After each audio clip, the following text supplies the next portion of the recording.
Nous allons commencer une série d'études bibliques. Et cette étude va nous servir aussi d'évangélisation, en même temps d'enseignement, afin que celui qui écoutera cette étude, il comprenne ce que c'est que le royaume de Dieu, et que la grâce de Dieu se repose sur lui.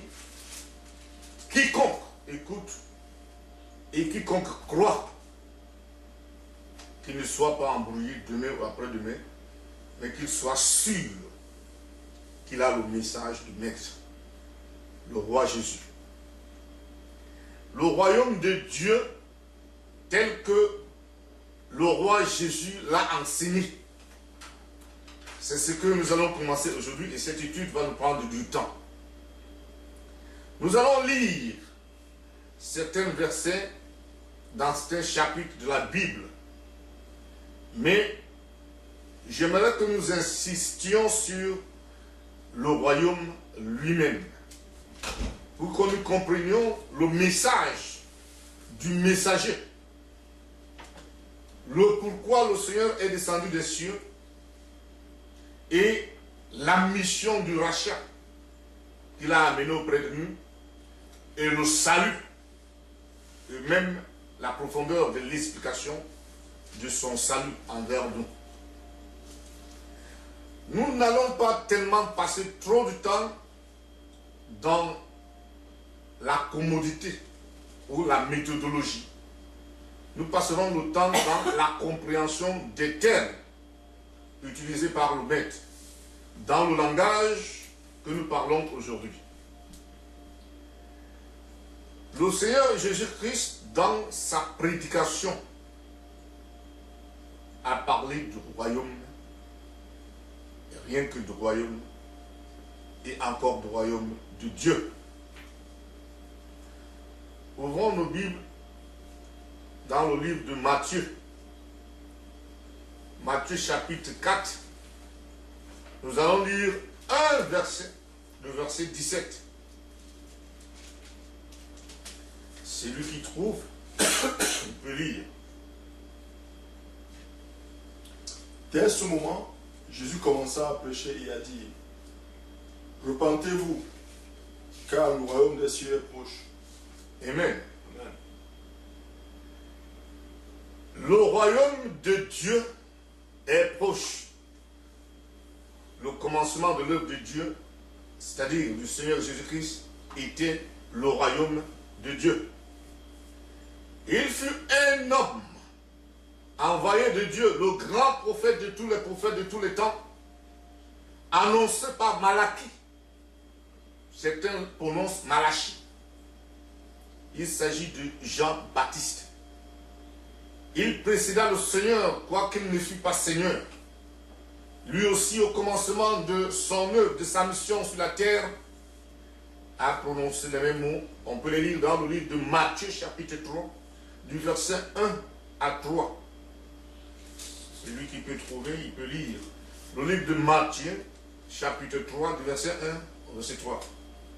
En ce temps-là, parut Jean-Baptiste, prêchant dans le désert de Judée. Il disait: repentez-vous, car le royaume des cieux est proche. Jean est celui qui avait été annoncé par Isaïe le prophète lorsqu'il dit: c'est ici la voix de celui qui crie dans le désert: préparez le chemin du Seigneur, aplanissez ses sentiers. Amen. Amen. Jean, qui a annoncé aussi le roi, avait un seul message: repentez-vous, car le royaume de Dieu est proche.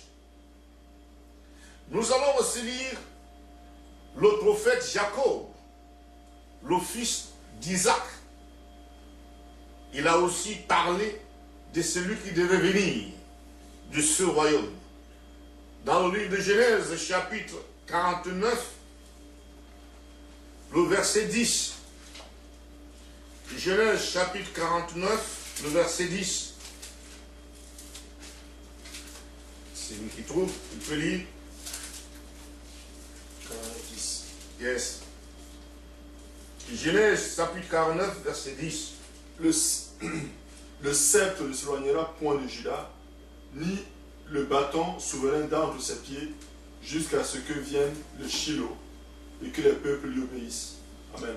Amen. Le bâton, c'est-à-dire le commandement, ne peut jamais s'éloigner de la tribu de Juda. Jusqu'à l'avènement, c'est-à-dire jusqu'à la parousia du Shiloh, du roi. Et que à ce moment, tous les peuples de la planète Terre, sans compter les générations et les temps des générations, mais tous les peuples vont espérer en lui. Amen. Amen. Le royaume de Dieu. La prédication du Seigneur Jésus-Christ jusque dans les cieux a toujours été l'explication du royaume de Dieu. Alors, nous allons nous arrêter pour la définition des mots royaume. Qu'est-ce que c'est donc que ce royaume dont nous parle le Seigneur Jésus-Christ? Nous allons utiliser deux définitions. Une définition du langage commun, tirée dans le dictionnaire, Larousse, et une définition de la Bible. Selon Larousse, qu'est-ce que c'est que donc le royaume de Dieu? Larousse définit le royaume de Dieu, le royaume, d'autant tout pour moi. Un royaume est un État à régime monarchique, nous dit Larousse. Larousse définit le royaume comme étant un État à régime monarchique. Un monarque, c'est celui-là qui gouverne un territoire qu'il appelle le royaume et il le gouverne sans partage. Cependant, sur le plan terrestre, il y a différentes sortes de monarchies. On peut trouver qu'il y a une monarchie absolue où le monarque, le roi ou l'empereur détient tous les pouvoirs. Tout ce qu'il dit se transforme en loi. On peut aussi avoir une monarchie constitutionnelle. La monarchie constitutionnelle, c'est celle-là donc, le monarque est dépendant de la Constitution. Il est responsable devant la Constitution. Il y a aussi une monarchie parlementaire. C'est une monarchie où les exécutants sont responsables devant l'Assemblée. Par rapport aux hommes, voilà les définitions de la monarchie et qui nous entraîne aussi à mieux comprendre la définition du royaume. Larousse met un accent sur le régime. Le régime, c'est une organisation, elle peut être sociale, elle peut être économique, elle peut être judiciaire ou elle peut être politique ou étatique. C'est un régime. Mais comme il s'agit de la politique, donc Larousse va dire que c'est un régime monarchique. Et la monarchie, c'est un gouvernement d'un seul homme. Et il gouverne sans partage si cette monarchie est absolue. Maintenant, que nous dit la Bible concernant le royaume de Dieu? Quelle est la définition de la Bible concernant le royaume de Dieu?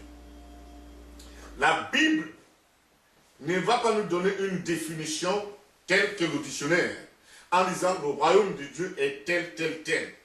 Mais en lisant la Bible,